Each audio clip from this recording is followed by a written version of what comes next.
দিনভর কেমন থাকবে আবহাওয়া নজর রাখবে এবার ভারত ঊর্ধ্বমুখী আগামী 3 দিনে কলকাতার তাপমাত্রা ফের 35 থেকে 36 ডিগ্রি সেলসিয়াস ছুঁতে পারে, অর্থাৎ ছুঁইচি হতে পারে সেই তাপমাত্রা। জেলায় জেলায় তাপমাত্রা 38 ডিগ্রি সেলসিয়াসে উঠে যেতে পারে বলেও অনুমান আবহাওয়া দপ্তরের। আগামী 4-5 দিনে সর্বোচ্চ তাপমাত্রা 4 ডিগ্রি সেলসিয়াস পর্যন্ত বাড়তে পারেও এমনটা অনুমান করা হচ্ছে। সর্বনিম্ন তাপমাত্রা 3 ডিগ্রি সেলসিয়াস পর্যন্ত বাড়তে পারে। আর কি বিষয়ে আপডেট রয়েছে এবং আপডেট দেওয়ার চেষ্টা করবো আপনাদেরকে। সঙ্গে রয়েছে আমার সহকর্মী তোতন। সর্বনিম্ন তাপমাত্রা থেকে সর্বোচ্চ তাপমাত্রা একেবারেই কলকাতা ঊর্ধ্বমুখী পারদ একেবারে শুষ্ক আবহাওয়া, সেখানে দাঁড়িয়ে থেকে বর্তমান আপডেট কি রয়েছে আবহাওয়া দপ্তরের?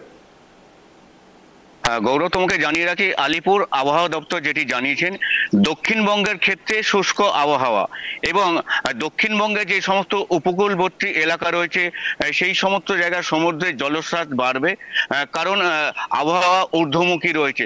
ক্রমশ ঊর্ধ্বমুখী হচ্ছে দক্ষিণবঙ্গের আবহাওয়া। কলকাতার ক্ষেত্রে 35 থেকে 36 ডিগ্রি সেলসিয়াস তাপমাত্রা চলছে আজ পর্যন্ত, যেমন তুমি বললে, কিন্তু জেলার ক্ষেত্রে 38 ডিগ্রি সেলসিয়াস হতে পারে এবং একটি পশ্চিমী ঝঞ্ঝা রয়েছে যেটি আসাম থেকে বিহার হয়ে দক্ষিণ বঙ্গোপসাগরে আসতে পারে বলে জানিয়েছেন আলিপুর আবহাওয়া দপ্তর। এবং তোমাকে আরো জানিয়ে রাখি, দোলে ক্রমশ পারদ ঊর্ধ্বমুখী হবে। মানুষের যে রুদ্ধশ্বাস গরমে সেটি লোকে উপভোগ করতে একদমই পারবে না, কারণ ঊর্ধ্বমুখী থাকবে তাপমাত্রা দোলে। সেই জন্য সতর্কবার্তা দিয়েছেন যাতে মানুষ এমন ধরনের রং ব্যবহার করে যাতে সেই রং তোলার জন্য কোনো স্কিনে ক্ষতি না হয়, কারণ ঊর্ধ্বমুখী তাপমাত্রা, সেই তাপ যখন শরীরে পড়বে অনেকটাই মানুষ সমস্যার মধ্যে থাকবে।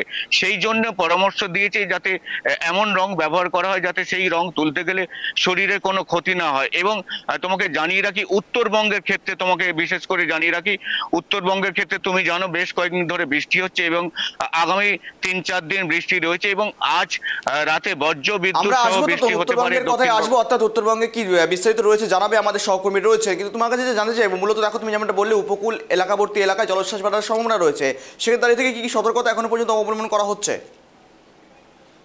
দেখো, সতর্কবার্তা দেওয়া হয়েছে যারা মৎস্যজীবী রয়েছেন তাদের একেবারে সমুদ্রে নামতে বারণ করা হয়েছে, কারণ যে জলোচ্ছ্বাস রয়েছে, যেহেতু তোমাকে জানালাম একটি পশ্চিমী ঝঞ্ঝা রয়েছে, সেই জন্য দক্ষিণ পশ্চিম বঙ্গোপসাগরে জলোচ্ছ্বাস বাড়বে এবং উপকূলবর্তী এলাকায়ও জলোচ্ছ্বাস বাড়বে।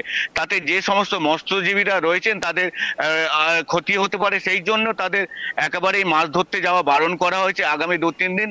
এবং কলকাতায় তুমি যেমনটা বললেন, আবারও তোমাকে বলে রাখি, 35 থেকে 36 ডিগ্রি সেলসিয়াস তাপমাত্রা চলছে এবং সর্বোচ্চ 4 ডিগ্রি সেলসিয়াস তাপমাত্রা বাড়তে পারে এবং সর্বনিম্ন 3 ডিগ্রি সেলসিয়াস তাপমাত্রা বাড়তে পারে দক্ষিণবঙ্গে। পারদ চড়তে পারে, পারদ, তত হোলির দিনেও একটা অস্বস্তিকর পরিবেশ হতে পারে। ধন্যবাদ তোমাকে তোতন সঙ্গে থাকার জন্য।